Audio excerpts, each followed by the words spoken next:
এমন হয় যে আমাদের শুভ মানসিকতা, শুভ বিচারে, শুভ কর্মে মানুষ সন্দেহ করেন, প্রশ্ন করেন, প্রমাণ চান, শুদ্ধতার পরীক্ষা দিতে বলেন। আর তখন নিশ্চিত রূপে কষ্ট হয়। আমরা ভাবি এটাই হলো জীবন। এত শুভ ভাবনা ভেবেও, শুভ কর্ম করেও মানুষ আমাদেরই সন্দেহ করেন।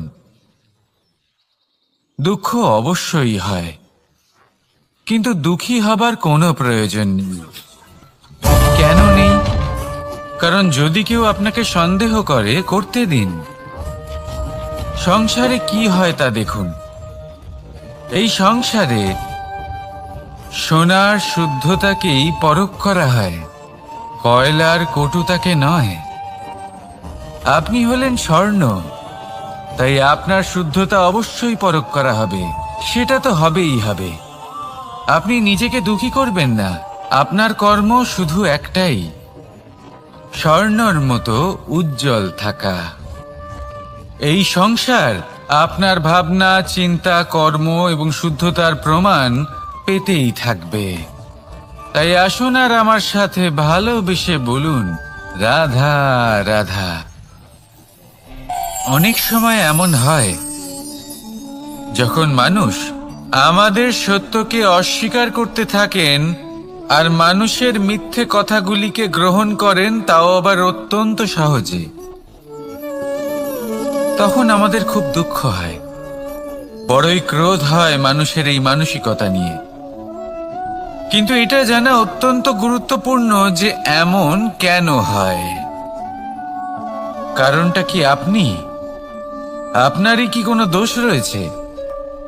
কখনোই নয়। কারণ হলো এটা যে এই যে সত্য, এই সত্যের মূল্য অত্যন্ত অধিক। এতটাই অধিক যে অনেক সময় অনেক ধনী ব্যক্তিও এর মূল্য মেটাতে পারেন না। সেখানেই যদি মিথ্যের কথা বলি, তাহলে এর মূল্য অত্যন্ত কম।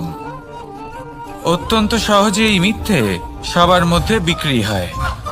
সত্যি বলতে এটা ভাবা আপনার কর্ম নয় যে লোকে কেন আপনাকে বুঝতেই পারেন না, আপনার সত্য কেন বুঝতে পারেন না।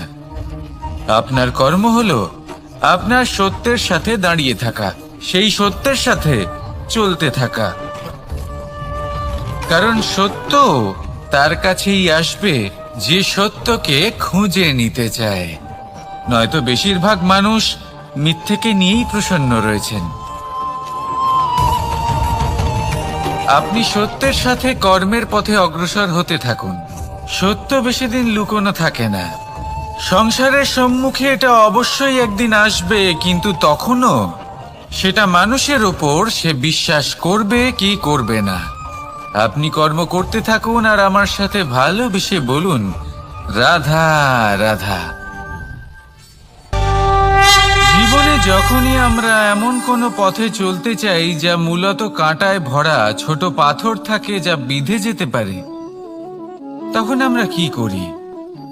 আমরা পাদুকা ব্যবহার করি আর তারপরে আমরা খুব সরলভাবে সেই পথে অগ্রসর হতে পারি। কিন্তু যদি পাদুকা আর পায়ের মাঝে কোনো ছোট পাথরও এসে ফেঁসে যায়, তখন কিন্তু আমরা খুব কোমল পথও পার করতে পারবো না। কিছু বুঝলেন আপনারা? এর সারমর্ম হলো এটাই যে আমরা বাইরের যুদ্ধ জয় করতে পারি, সেখানে সফল হতে পারি, কিন্তু তার থেকেও অনেক বেশি গুরুত্বপূর্ণ আর অনেক বেশি কঠিন অন্তরের যুদ্ধ হয়। অন্তরের সমস্যাগুলি হয় লোভ, মোহ, ক্রোধ, লালসা, ভয়। যদি এইগুলি আপনার মধ্যে থাকে, তাহলে আপনি সংসারের যে কোনো স্তরে পৌঁছতে পারেন, অনেক বড় বড় যুদ্ধ জয় করতে পারেন, কিন্তু আপনি সন্তুষ্টি পাবেন না। তাই সর্বপ্রথম নিজেকে শুধরে নিন, তারপরে এই সংসারকে জয় করুন। তবে তার আগে আমার সাথে ভালোবেসে বলুন, রাধা রাধা। কখনো কখনো আমরা কোনো কাজ আরম্ভ করার বিষয়ে ভাবি, তারপর আরো ভাবি, তারপর আরো ভাবি, আর ভাবতেই থাকি। দেখুন, এটা কোনো অন্যায় নয় যে আমরা কোনো কাজ আরম্ভ করার পূর্বে তার বিষয়ে ভাবনা চিন্তা করছি, সেটা বোঝার চেষ্টা করছি, ঠিক আছে। কিন্তু সম্পূর্ণ সময় এই চিন্তায় ব্যর্থ করা উচিত নয়। যদি আপনি বেশি সময় লাগিয়ে ফেলেন, তাহলে সময় আপনার ওপর অবশ্যই রুষ্ট হবে। আর কেনই বা হবে না? আপনি সময় নষ্ট করছেন, আর সেটা উচিত নয়। দেখুন, নিশ্চিতভাবে ভাবনা চিন্তা করুন, বিবেচনা করুন, পূর্ণরূপে করুন, কিন্তু এটাও মনে রাখবেন যে উচিত সময়ের মধ্যে আপনাকে কর্ম আরম্ভ করতেই হবে। যদি ভাবতেই থাকেন, তাহলে কর্ম আরম্ভ করতে পারবেন না। আর এই সময় অত্যন্ত বলশালী। যদি একে সম্মান করেন, তাহলে তা আপনার সাথে থাকবে, আর যদি না করেন, তাহলে থাকবে না। আসুন, সময়কে সম্মান করুন আর আমার সাথে ভালোবেসে বলুন, রাধা রাধা। আপনি কখনো ভেবে দেখেছেন কি সেই জিনিস যা আপনাকে সামনে এগোতে বাধা দিচ্ছে? ধরুন, আপনি কোনো পথ দিয়ে যাচ্ছেন, পা মুচকে গেলে তা আপনাকে সামনে এগোতে বাধা দেয়। সেইভাবেই জীবনে ক্ষুদ্র চিন্তা আপনাকে সামনে এগোতে বাধা দেয়। দেখুন, যদি কোনো চাক থাকে যার মধ্যে ফাটল রয়েছে, তা আপনাকে ভালো মাটির পাত্র বানাতে দেবে না। ঠিক সেইভাবেই কাউকে ঈর্ষা করলে তা আপনাকে মহান হতে দেবে না। আমি উচ্চস্তরীয়, আরো নিচুতে রয়েছে, এই ভাবনা কখনোই আপনাকে উচ্চ স্তরে পৌঁছতে দেবে না। মন থেকে সকল বিকার, ঈর্ষা, মোহ, লোভ, লালসা এই সব ত্যাগ করুন। চিন্তা ভাবনাকে বড় করে তুলুন, ধন্যাত্মক বোধ জাগিয়ে তুলুন, আর সম্পূর্ণ সমর্পিত হয়ে কর্ম করুন। মহানুভবতা আর সাফল্য এই দুই আপনার পদানত হয়ে থাকবে। তাহলে আসুন আর আমার সাথে ভালোবেসে বলুন, রাধা রাধা। খুব বড় একটা প্রশ্ন করতে চলেছি, এই সংসারের সব থেকে বেশি সুখী কে? এবার কেউ বলবে সেই ব্যক্তি যিনি সব থেকে বেশি ধনী, যার কাছে সব থেকে বেশি ধন আছে, আভূষণ আছে, স্বর্ণ আছে। কেউ বলবেন কোন রাজ্যের রাজা, কারণ তিনি শাসন করতে পারেন, তার আদেশ ছাড়া কোনো কাজ সম্ভব নয়, ইত্যাদি ইত্যাদি। এর উত্তর যদি আমি দিই, তাহলে এটুকুই বলবো, সংসারের সব থেকে সুখী ব্যক্তি হলেন তিনি যিনি সন্তুষ্ট। তার কাছে সন্তোষরূপী ধন আছে, যা তাকে সুখী রাখে। এবারে এই সন্তুষ্টি, সেটা কিভাবে আসে জীবনে? এটা আসে ধৈর্যের কারণে। ধৈর্যের এই অনুভূতি অত্যন্ত শক্তিশালী। এই ধৈর্যই কিন্তু আমাদের ধরিত্রীকে ধরিত্রী মাতা করে তোলে, কারণ ধরিত্রী মাতা ধারণ করেন, সহ্য করেন, ধৈর্য ধরেন এবং নিজের কর্ম করতে থাকেন। সেটা ধৈর্যই ছিল মাতা সীতার মধ্যে, যা রাবণের অন্ত করে দিল। এই ধৈর্যের কারণেই নারায়ণ কুর্ম অবতার ধারণ করেছিলেন, বড় একটা পর্বতকে পৃষ্ঠে ধারণ করেছিলেন এবং সমুদ্র মন্থনকে সম্ভব করেছিলেন। সেই জন্য সর্বপ্রথম মনের মধ্যে ধৈর্যকে নিয়ে আসুন। এই ধৈর্যই আপনাকে সন্তুষ্টির পথে নিয়ে যাবে, আর এই সন্তুষ্টি আপনাকে লোভ, মোহ এবং লালসার পথ থেকে দূরে নিয়ে সুখের পথে নিয়ে যাবে। আর তখন এই মন প্রসন্ন হয়ে বলবে, রাধা রাধা। এই সংসারে এমন কখনোই হবে না যে আপনি কিছু একটা করলেন কিন্তু তার মূল্য আপনাকে দিতেই হলো না। যে কোনো কাজের জন্য, যে কোনো কর্মের জন্য আপনাকে মূল্য দিতেই হবে। প্রকৃতিও আমাদের এটাই শেখায়। আকাশে দেখুন সূর্যকে, প্রত্যেকদিন আমাদের প্রকাশ প্রদান করেন। এনাকে সূর্য নারায়ণ বলা হয়। ইনি কি মূল্য প্রদান করেন? নিজে জ্বলতে থাকেন। ধরিত্রী মাতা, এই ভূমি, ইনি কি মূল্য প্রদান করেন? প্রহার সহ্য করেন। আমরা এই ধরিত্রীতে প্রহার করে মাটি খুঁড়ে তাতে বীজ বপন করি, তবেই আমরা অন্ন লাভ করি, তবেই ফসল পাই। জীবনে যদি আপনাকে সফল হতে হয়, সম্মান পেতে হয়, যশ পেতে হয়, তাহলে আপনাকে মূল্য দিতেই হবে।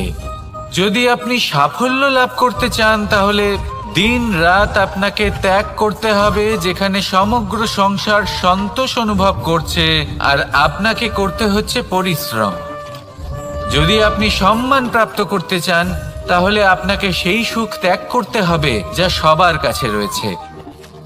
যদি আপনি যশ লাভ করতে চান, তাহলে নিজের অন্তরকে মেরে ফেলা আপনাকে শিখতে হবে, তবেই আপনি যশ লাভ করবেন। জীবনে শুধুমাত্র ধন মূল্যবান নয়, কিন্তু এই যে মূল্যের কথা আমি বলছি, সেটা যদি আপনি দিতে পারেন, তাহলে নিশ্চিত রূপে এটা আপনাকে আরো মূল্যবান করে তুলবে, নিশ্চিত রূপে গড়ে তুলবে। তাহলে এটাই করুন আর আমার সাথে ভালোবেসে বলুন, রাধা রাধা। असतो मा सद्गमय, तमसो मा ज्योतिर्गमय, মৃত্যুর্মা মৃতঙ্গময়। জ্ঞান সেটাই যা অসত্য থেকে সত্যের পথে চালিত করে। প্রকাশ সেটাই যা অন্ধকার থেকে আলোর পথে নিয়ে আসে। জীবন সেটাই যা মৃত্যু থেকে অমরত্বের পথে নিয়ে যায়। এবার এই তিনটে, জ্ঞান, জীবন এবং প্রকাশ, একই রকম। শূন্য থেকে এর উৎপত্তি হয় এবং আস্তে আস্তে আপনার জীবনে বিস্তার লাভ করে। এবার আমরা এটাই ভাবি যে কেমন করে এই তিনটিকে আগলে রাখা যায়। এর উত্তর হলো, এদের আগলে রাখার প্রয়োজনই নেই, ভাগ করে দিতে হবে। কোনো বৃক্ষকেই দেখে নিন, একটি বৃক্ষ অনেক বছর ধরে বেঁচে থাকে। কেন? কারণ সে ভাগ করে দিতে জানে। সে নিজের বীজ ছড়িয়ে দেয়, এই ধরিত্রীতে দেয়, সেই বীজ যা অঙ্কুরিত হয়ে এক নতুন বৃক্ষকে জন্ম দেয়।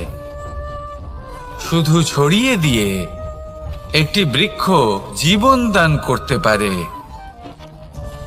যদি কোনো ব্যক্তি জ্ঞান ছড়াতে শিখে যান, যদি প্রকাশ, আলোর কিরণ ছড়িয়ে দিতে শিখে যায়, কোনো ব্যক্তি তার জীবনের সুখ ছড়িয়ে দিতে শিখে যান, তাহলে তিনি মৃত্যুর পরও মৃত হন না।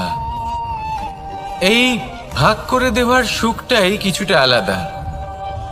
এই সুখ অনুভব করুন আর আমার সাথে ভালোবেসে বলুন, রাধা রাধা। এই সংসারের সব থেকে বড় যুদ্ধ কোনটা? দেব অসুরের যুদ্ধ যা অনেক বছর ধরে চলেছিল, নাকি রাম রাবণের যুদ্ধ, নাকি মহাভারত? না, সংসারের সব থেকে বড় যুদ্ধ হলো সেইটা যা নিজের সাথে লড়া হয়, নিজের মনের সাথে লড়া হয়, নিজের অন্তরের সাথে লড়া হয়। এটাই সব থেকে বড় যুদ্ধ। এবার নিজেই দেখুন আপনার সব থেকে বড় শত্রুকে। আপনার স্বার্থ, আপনার কামনাগুলি, আপনার অহংকারগুলি, যা আপনাকেই নষ্ট করে দেয়। যদি এদের ওপর আপনি বিজয় লাভ করতে পারেন, তাহলে ধরে নিন এই সংসারে সবার উপরে আপনি বিজয় লাভ করতে পারবেন। এই সংসারে কেউ আপনাকে পরাজিত করতে পারবে না, কিন্তু তার জন্য প্রয়োজন অনুভূতির। অনুভূতি ভালোবাসার, অনুভূতি অনুপ্রেরণার। যে ব্যক্তি ভালোবাসতে পারেন এবং প্রেরণা দিতে পারেন তিনি চিরকাল জয়লাভ করতে পারেন। নিজের কাছে ভালোবাসার এক অস্ত্র রাখুন আর প্রেরণার এক ঢাল। জীবনে কেউ আপনাকে পরাজিত করতে পারবে না। আসুন আর আমার সাথে ভালোবেসে বলুন, রাধা রাধা। মানুষ চিরকাল বড় মানুষ হয়ে উঠতে চায়, সবসময় সেই নিয়ে কল্পনা করে। কিন্তু প্রশ্ন হলো এটাই যে মানুষ বড় কখন হতে পারে? যখন সে ধনী হয়ে ওঠে, নাকি যখন তার কাছে সম্মান থাকে, নাকি যখন রূপবান হয় বা অধিক শক্তিশালী হয়? মানুষ বড় মানুষ তখনই হতে পারে যখন বিপদের সময় সে অন্য কোনো মানুষের পাশে এসে দাঁড়ায়। তাই সর্বপ্রথম এটা শিখুন। হয়তো এই জন্যই হনুমান শ্রীরামের কাছে এতটা বড়, আর হয়তো এই জন্যই বলরাম দাদা আমার কাছে এত বড়। যদি আপনিও জীবনে বড় হয়ে উঠতে চান, তাহলে কারোর সাথে তার দুঃখের সময়, তার সংকটের সময় তাকে সঙ্গ দিন আর পাশে এসে দাঁড়ান।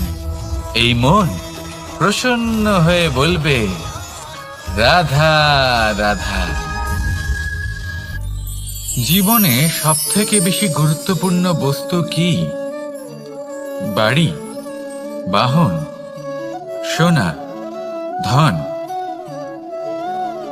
যদি আমি সত্যি বলি তাহলে জীবনে সবথেকে বেশি গুরুত্বপূর্ণ বস্তু কোনো বস্তুই নয়। যদি কিছু গুরুত্বপূর্ণ থাকে তাহলে তা হলো অনুভূতি, করুণা, মিত্রতা, মাতৃত্ব, বাৎসল্য, আর সবথেকে বেশি গুরুত্বপূর্ণ ভালোবাসা। নিজেদের এই জীবনে যদি আপনি শুধুমাত্র বস্তুর খেলাতে মেতে থাকেন তাহলে জীবনে আনন্দ কখনোই থাকবে না। নিজের এই জীবনকে অনুভূতির পীঠস্থান বানিয়ে তুলুন। এই মন প্রসন্ন হয়ে বলবে, রাধা রাধা। যখনই কোনো ঘূর্ণিঝড় আসে, কোনো প্রলয়ে আসে, তখন দেখবেন তা কত বৃহৎ প্রভাব ফেলে, কত বড় বিনাশ ঘটায়, বিধ্বংস সৃষ্টি করে। যখন বন্যা আসে তখন কত গভীর প্রভাব ফেলে, কত সর্বনাশ ঘটায়। নদীর পাড়ও ভেঙে বয়ে নিয়ে যায়।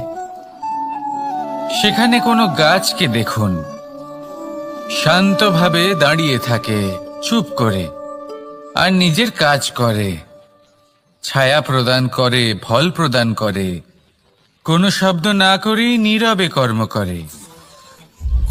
যদি নদীর কথা বলি, নদী যখন বয়ে চলে খেতে জল প্রদান করে, বনস্পতিদের প্রাণ প্রদান করে, আমাদের পানীয় জল দেয়। এত মহান কাজ করে কোনো শব্দ না করে, নীরবতার সাথে। এ হলো এক শিক্ষা যে এই সংসারে যারাই মহান কর্ম করেন তারাই নীরব থেকে সেই কর্ম করতে থাকেন, কারণ ওনারা জানেন যে গুরুত্বপূর্ণ প্রচার নয় বরং কর্ম। আর যারা রুদ্রের সাথে থাকেন, কোলাহল করেন, তারা শুধুমাত্র ধ্বংসই করেন। এবার আপনি মৌন থেকে শুধুমাত্র কর্ম করে মহান হতে চান, নাকি রুদ্রের সাথে থেকে বিধ্বংস ঘটাতে চান?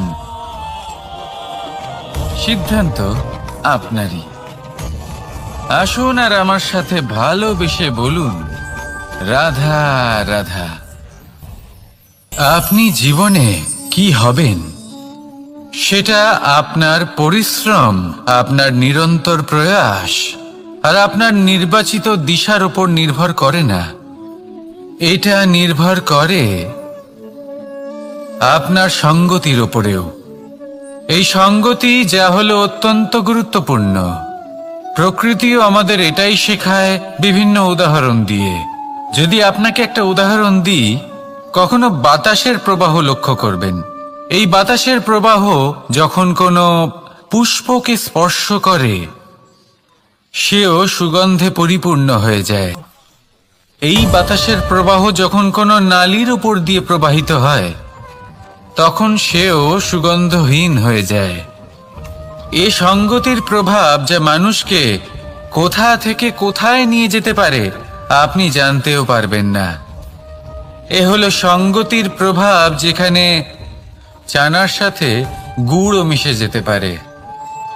এ হলো সঙ্গতিরই প্রভাব, যেখানে একটা সাধারণ পাথর স্বর্ণের সাথে মিশে গিয়ে একটা রত্নে পরিণত হতে পারে। তাই এই সঙ্গতির বিষয়ে বিশেষ খেয়াল রাখবেন। আপনি কার সাথে মিশছেন, কি বলছেন, কি শিখছেন, আপনার অস্তিত্বের উপর তাদের কি প্রভাব পড়ছে সব লক্ষ্য করবেন। আর আমার সাথে ভালোবেসে বলবেন, রাধা রাধা। কর্ম এবং ফল।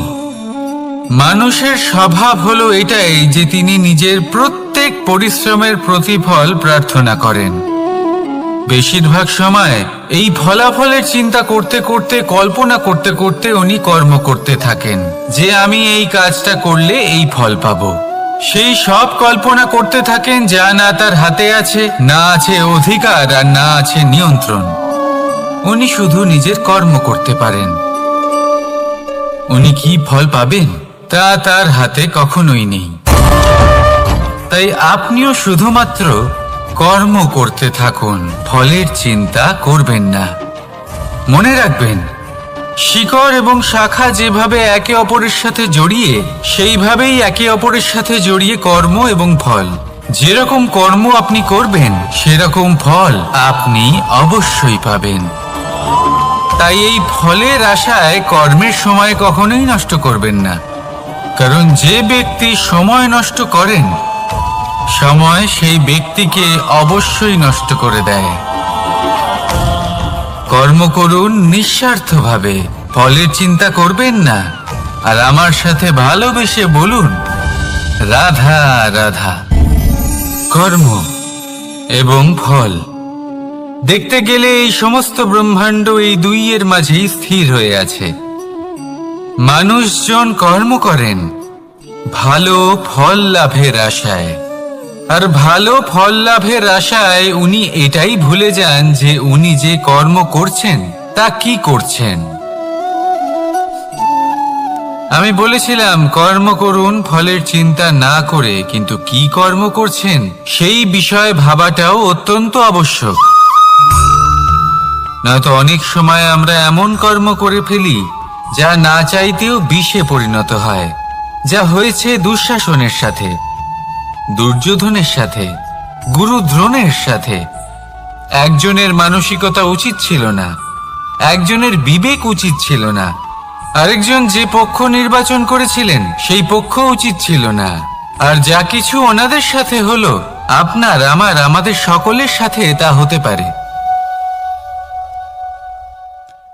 আমি বলেছিলাম কর্ম করুন, ফলের চিন্তা করবেন না, কিন্তু এই কর্মের বিষয়ে বিচার করে দেখাটাও ততটাই আবশ্যক। দেখুন, কর্ম করার উচিত প্রক্রিয়া ফলের চিন্তা না করা, কিন্তু যদি আপনার কর্ম শুভ হয় তাহলে তার ফলও নিয়তি আপনাকেই দেবে। সর্বদা কর্ম করার সময় এটা ভাবুন যে আপনার এই কর্ম এই সংসারকে, এই সমাজকে, আপনার পরিবারকে, আপনার আশেপাশের মানুষজনকে কোন দিশায় নিয়ে যাবে। যদি এটা সবার জন্য মঙ্গলময় হয় তাহলে কর্ম করতে থাকুন। আর হ্যাঁ, নিশ্চিত রূপে ফলের চিন্তা করবেন না। আসুন আমার সাথে ভালোবেসে বলুন, রাধা রাধা।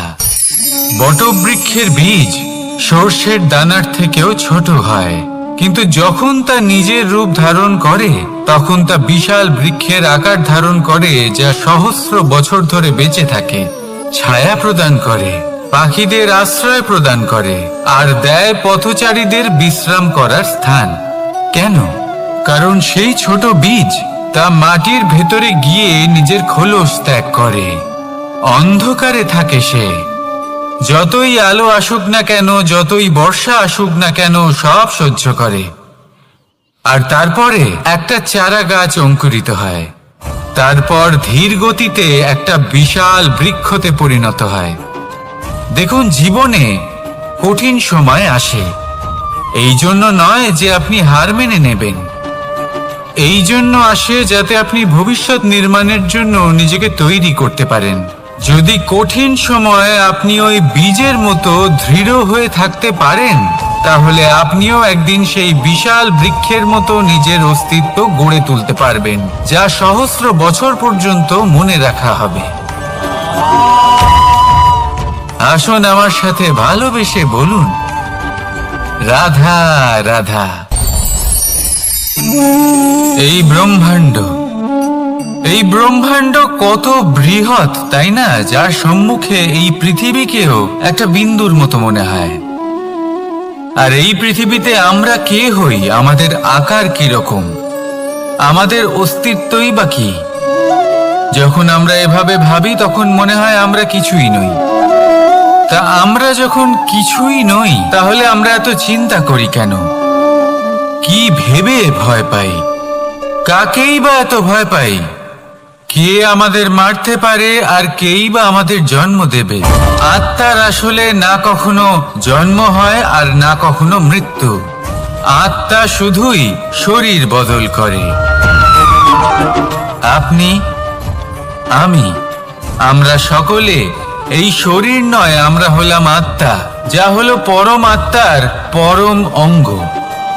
সেই জন্য মনে রাখবেন, বাইরের কোথাও দেখবেন না, নিজের অন্তরের গভীরে গিয়ে দেখুন, আত্মাকে উপলব্ধি করতে শিখুন। ক্লেশ, ভয়, চিন্তা, এই সব কিছুর থেকে নিজেকে দূরে রাখুন, তাহলেই উপলব্ধি করতে পারবেন পরমাত্মাকে। তাহলে আসুন আমার সাথে ভালোবেসে বলুন, রাধা রাধা। পরিবর্তন এই সংসারের শাশ্বত নিয়ম। কোনো রাজা নেই যিনি চিরকাল রাজা থাকেন, কোনো ধনী ব্যক্তি নেই যিনি চিরকাল ধনী থাকবেন। এই সংসারে সূর্যের স্থান নেওয়ার জন্য চন্দ্রিমার আগমন ঘটে। কোন স্থান যাকে পতিত বলা হয়েছিল, সেখানে মহল তৈরি হয়েছে। কোন স্থান যাকে আজ মলিন বলা হয়েছে, কাল সেখানে মন্দিরও স্থাপন হতে পারে। কোনো ঋতু চিরকালের জন্য থাকে না, কখনো সময় চিরকাল একরকম থাকে না। আজ যে আপনার কাছে রয়েছে, কাল অন্য কারোর ছিল। আজ যে আপনার কাছে রয়েছে, কাল তা অন্য কারোর কাছে চলে যাবে। আপনার সাথে কিছু থাকলে তা হলো আপনার কর্ম, কিন্তু সেই কর্মের পরিণামও আপনার নয়। আপনি শুধু কর্ম করুন, বাকি সবকিছুই পরিবর্তনশীল। কিন্তু সেই পরিবর্তনকে দেখে ভয় পাওয়ার প্রয়োজন নেই, তাকে স্বাগত জানান। যদি আপনি হাসি মুখে সেই পরিবর্তনকে স্বাগত জানান, তাহলে এই পরিবর্তনও হাসি মুখে আপনার সাথে থাকবে। আসুন আমার সাথে ভালোবেসে বলুন, রাধা রাধা। সঞ্চয়। মানুষের যখন থেকে বোধ বুদ্ধি হয়, সঞ্চয় করতে আরম্ভ করে দেন। সঞ্চয় করতে থাকেন ভোজনের, সঞ্চয় অর্থের, সঞ্চয় শক্তির। নিজের জন্য করেন, নিজের পরিবারের জন্য করেন, নিজের স্ত্রীর জন্য করেন, সন্তানের জন্য করেন, সন্তানের জন্যও সঞ্চয় করেন। সঞ্চয় করার জন্য ওনার কাছে অনেক কারণ রয়েছে, কারণ উনি এটা ভাবেন যে এই সঞ্চিত শক্তির জন্য কেউ ওনার কোনো ক্ষতি করতে পারবে না। মানুষ ভুলে যান একটা গুরুত্বপূর্ণ কথা, এই সত্য, উনি এই সংসারে খালি হাতেই এসেছিলেন, আর এখান থেকে ওনাকে খালি হাতেই যেতে হবে। যা এখানকার তা এখানেই থেকে যাবে। আর যদি কিছু ওনার সাথে যায়, তা হলো ওনার কর্ম, আর কিচ্ছু নয়। তাই যদি কিছু অর্জন করতে চান, তাহলে শুভ কর্ম অর্জন করুন, আত্মশক্তি অর্জন করুন, কারণ পরলোকে এটাই হবে আপনার সম্পত্তি। তাহলে কি এটা আপনি অর্জন করতে চান না? আসুন আর আমার সাথে ভালোবেসে বলুন, রাধা রাধা। সদিচ্ছা। দেখতে গেলে 3 অক্ষরে তৈরি এই শব্দ, কিন্তু সমস্ত ত্রিলোক তার উপরেই আধারিত। আপনি এই সংসারে এসেছেন, তখন অবশ্যই শ্বাস নেবেন, কিন্তু তার বদলে আপনাকে কিছু তো দিতেই হবে। আপনার উপর নির্ভর করছে আপনি কি দেবেন। কি দেবেন এই সংসারকে, এই সমাজকে, নিজের পরিবারকে, আর তার বদলে কি নেবেন? যশ নাকি অপযশ? দেখুন, এক ছিল রাবণ, যে কিনা সমুদ্র পার করলো সীতাকে অপহরণ করার জন্য, আর এক ছিলেন রামচন্দ্র, যিনি সমুদ্র পার করেছিলেন, সেতু বানিয়ে গিয়েছিলেন সীতাকে ফিরিয়ে নিয়ে আসার জন্য। দুজনেই সমুদ্র পার করেছিলেন, শুধু পার্থক্য ছিল সদিচ্ছাকে বোঝার, লক্ষ্যের। অনেক মানুষের যাত্রা একরকম হতেই পারে, কিন্তু আনন্দ তখনই লাভ করবেন যখন লক্ষ্য শুভ হবে, মহান হবে। এই লক্ষ্য দিয়ে এই সংসারের কল্যাণ হবে এবং মানুষের সম্মান হবে। যদি আপনার সংকল্প উচিত হয়, তাহলে আপনার লক্ষ্য উচিতই হবে, নয়তো শুধুমাত্র বিনাশ হবে। আর উচিত এটাই হবে যে বিনাশের হাত থেকে যেন নিজেকে বাঁচানো যায়, কি বলেন? তাই জীবনে যে লক্ষ্য স্থির করছেন, মনে রাখবেন তা যেন শুভ লক্ষ্য হয়। যদি এরকম হয়, তাহলে আপনার যাত্রা, আপনার জীবন দুটোই শুভময় হবে। আসুন আর আমার সাথে ভালোবেসে বলুন, রাধা রাধা। সুরক্ষা। এই সুরক্ষা আসলে কি? এটা কি কোনো কবচ, নাকি কোনো সীমা? এই সুরক্ষা আসলে অন্য কিছু। আমাদের মাতা পিতা, আমাদের প্রিয়জন, আমাদের বন্ধু, এই সমাজ, আমাদের শুভাকাঙ্ক্ষী, আমাদের আত্মীয়, এনারা সবাই আমাদের জীবনে কোনো না কোনো ভাবে সুরক্ষা দিয়ে থাকেন, একটা কবচ দিয়ে থাকেন কোনো না কোনো রূপে। কিন্তু দেখতে গেলে আমাদের পরাক্রমের পথে, আমাদের বীরত্বের পথে, আমাদের সাহসের পথে এই সুরক্ষাই সব থেকে বড় বাধা হয়ে দাঁড়ায়। একবার ভেবে দেখুন, যদি আপনি কোনো সুরক্ষাই না পান, বা যদি আপনি এই সুরক্ষা ভেঙে বাইরে আসতে পারেন, তাহলে আপনার বীরত্ব চরম সীমায় পৌঁছে যায়। কেন? কারণ তখন আপনি জানেন যে এই সংসারের সম্মুখীন আমাদের নিজেদেরই হতে হবে। আপনি বুঝে যান যে শত্রুর সম্মুখীন এবার নিজের বলের দ্বারা, নিজের পরাক্রমের দ্বারা, নিজের সাহসের দ্বারা করতে হবে।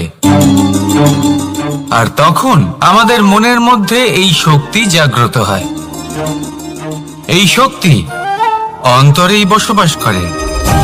শুধু এটা চিনে নিতে হবে, একে জাগ্রত করতে হবে। আর এটা সুরক্ষা ভেঙে যাওয়ার পরেই সম্ভব হয়। আর যারা নিজের শক্তি সম্পর্কে জানেন, যিনি নিজেই জানেন তিনি কতটা শক্তিশালী, তিনি নিজেই নিজের সুরক্ষা কবচ চিরকালের মতো ভেঙে ফেলে দেন, ঠিক কর্ণের মতো।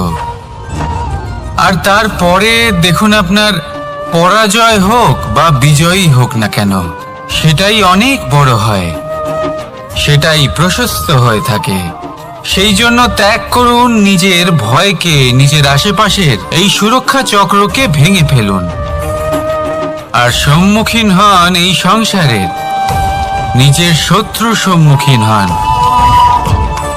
পরাক্রমের এই অঙ্কুর, তা অঙ্কুরিত হওয়ার জন্য বীজের উপরের এই কবচ, এটা ভেঙে যাওয়া অতি আবশ্যক। আসুন আমার সাথে ভালোবেসে বলুন, রাধা রাধা। যখন আমরা হাঁটতে থাকি আর আমাদের পায়ে কাঁটা বিঁধে যায়, তখন মুখ দিয়ে আহ বেরিয়ে আসে, কান্না চলে আসে, আর অনেক সময় অভিশাপও বেরিয়ে আসে। কিন্তু আমরা কি কখনো এটা এইভাবে দেখেছি, এইভাবে ভেবেছি যে আমরা যে পথে চলেছি সেই পথে কাঁটা বিঁধেছে, নাকি আমরা সেই পথ নির্বাচন করেছি যাতে শুধুই কাঁটা রয়েছে? নাকি আমরা এভাবে ভেবে দেখেছি যে এই কাঁটা আমাদের কষ্ট দিতে এসেছে, নাকি এটা আমরাই বিছিয়ে রেখেছিলাম? সাবধান থাকা উচিত ছিল, কারণ কাঁটা বিঁধলে যন্ত্রণা হবে, চিৎকার করে ফেলতে পারি, মুখ থেকে অভিশাপও বেরিয়ে আসতে পারে। কিন্তু এই অভিশাপ শুধুমাত্র আমাদের তরফ থেকে অভিশাপ হয়, সামনের ব্যক্তিটির ওপরও নির্ভর করে।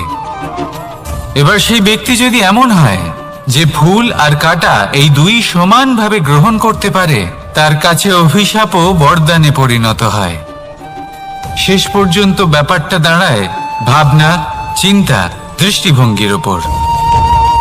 কারণ আপনার এই ভাবনাই সত্যি হয়ে সামনে আসে। সেই জন্য এই ভাবনা, চিন্তা, মানসিকতাকে গুরুত্ব সহকারে দেখবেন। এই বিবেচনা নিয়ে বিবেচনা করতে শিখুন। আমার কথার অর্থ হলো যে জীবনে যখন এরকম কিছু একটা ঘটবে, তখন ভেবে দেখুন যে এরকম কেন হলো। আপনি কি এমন কোনো কর্ম করেছিলেন যার কর্মফল এটা? এমন কোনো কাজ যা অনুচিত ছিল, অসত্য ছিল, যা অভদ্রতার কারণ ছিল? ভেবে দেখা প্রয়োজন। দেখুন, ইচ্ছে হলো আপনার যে আপনি কি করতে চান, ভাবনা আপনার, সত্য আপনার, জীবন আপনার, সিদ্ধান্ত আপনার। আসুন আর আমার সাথে ভালোবেসে বলুন, রাধা রাধা। সময়। এই সময় আসলে কি? এই সময় একটা সরল রেখা তো কখনোই নয়।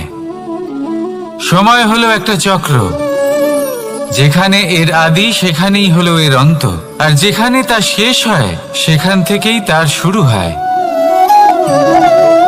এই সময় একটা অত্যন্ত বিচিত্র চিন্তা, বিচিত্র ভাবনা, একটা বিচিত্র বস্তু যা কেউ বুঝতে পারেন না। এই সময়ের লীলা, এর কোনো প্রমাণ নেই, কোনো জ্ঞান নেই, কোনো পরিমাপ নেই। শুধু এটুকু আমরা জানতে পারি, যেখানে শেষ হবে সেখান থেকে একটা নতুন সূচনাও হবে। যা আজ আপনার কাছে আছে, কাল অন্য কারোর কাছে যাবে, তারপরে তার কাছ থেকেও অন্য কারোর কাছে যাবে, তারপরে তার থেকেও ছিনিয়ে নেওয়া হবে। এই নিয়তির একজনের কাছ থেকে অন্যজনের কাছে আদান প্রদানের এই সময় হলো আপনার সময়। এই সময় সদ্ব্যবহার করুন, এই সময়কে বাঁচুন। আপনাকে শুধু এটাই সুনিশ্চিত করতে হবে যে আপনি কোন পক্ষে আছেন। আর সত্যি বলতে কি, আপনার জীবনের পরিণাম নির্ভর করে আপনার নির্বাচনের ওপর। আপনি কোন পক্ষ নির্বাচন করছেন?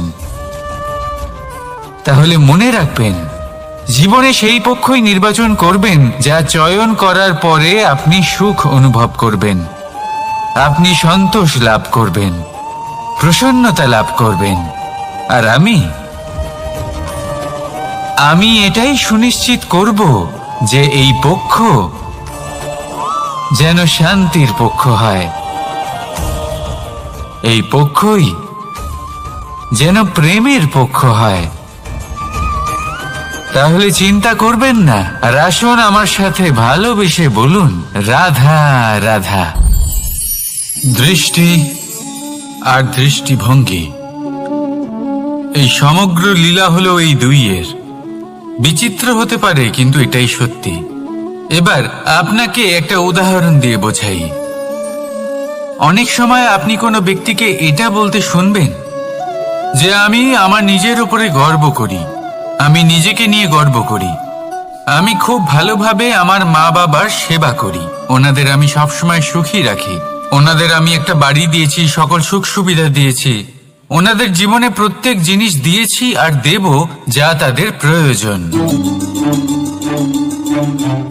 এবার আমাকে বলুন যে আপনি কে হন? আপনি হলেন সেই বীজ যা আপনার মাতা পিতা রোপণ করেছেন। আপনার মা বাবাই আপনাকে এই সংসারে জন্ম দিয়েছেন। এবার এইসব কথার কি তাৎপর্য? এই হলো সেই ব্যক্তির দৃষ্টিভঙ্গি। এবার দেখা যাক এই প্রকৃতি আমাদের কি শেখায়। কখনো কোনো গাছকে দেখবেন, যখন সেই গাছে ফল আসে, সে মালিকে এটা বলে না যে দেখো আমি তোমাকে ফল খেতে দিচ্ছি।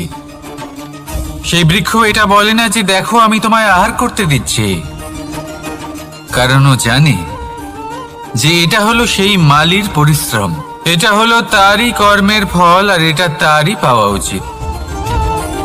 সে বলে যে তোমার জিনিস তোমাকেই অর্পণ করলাম, এ আমার জিনিস নয়। ও জানে সেই মালির গুরুত্ব আসলে কি, এটা হলো তার দৃষ্টিভঙ্গি।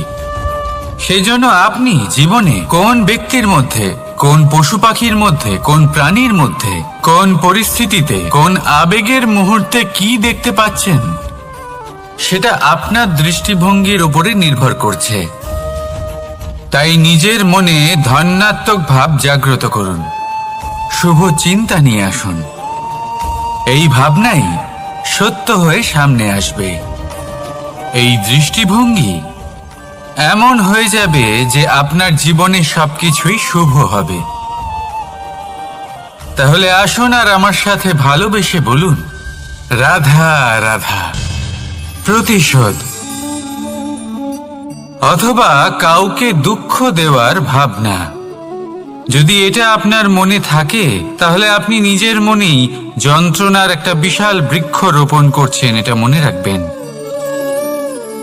কারণ কাউকে দুঃখ দেবার এই ভাবনা, এটা হলো সেই বীজ যা আপনার মনেই পতিত হবে, আপনার মনেই অঙ্কুরিত হবে, আর আপনার মনেই একটা বিশাল বৃক্ষরূপে বেড়ে উঠবে।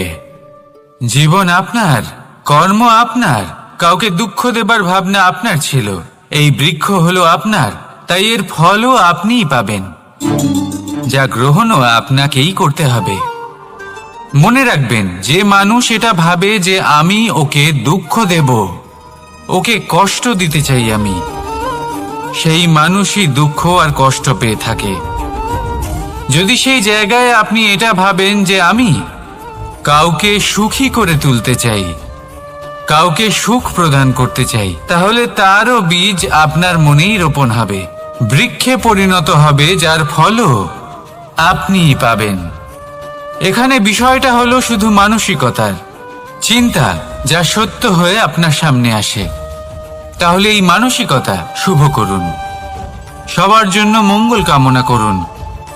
অন্যের মনে আপনার জন্য ভালো চিন্তা থাকুক বা না থাকুক, আপনি সবার জন্য শুভ চিন্তা করে কর্ম করতে থাকুন, তাহলে আপনার সাথেও ভালোই হবে। তাহলে আসুন আর আমার সাথে ভালোবেসে বলুন, রাধা রাধা। সুখ আর অভিজ্ঞতা, এই দুই জীবনে একসাথে কখনোই আসে না। মনে রাখবেন, যেখানে সুখ থাকে সেখানে অভিজ্ঞতা থাকে না, আর যখন এই সুখ আমাদের জীবন থেকে দূরে চলে যায়, তখন আমাদের জীবনে আসে এই অভিজ্ঞতা। পরমাত্মা, প্রকৃতি, নিয়তি এই অভিজ্ঞতাকে আমাদের জীবনে পাঠান, যাতে আমরা একটা অত্যন্ত গুরুত্বপূর্ণ শিক্ষা, একটা জ্ঞান প্রাপ্ত করতে পারি।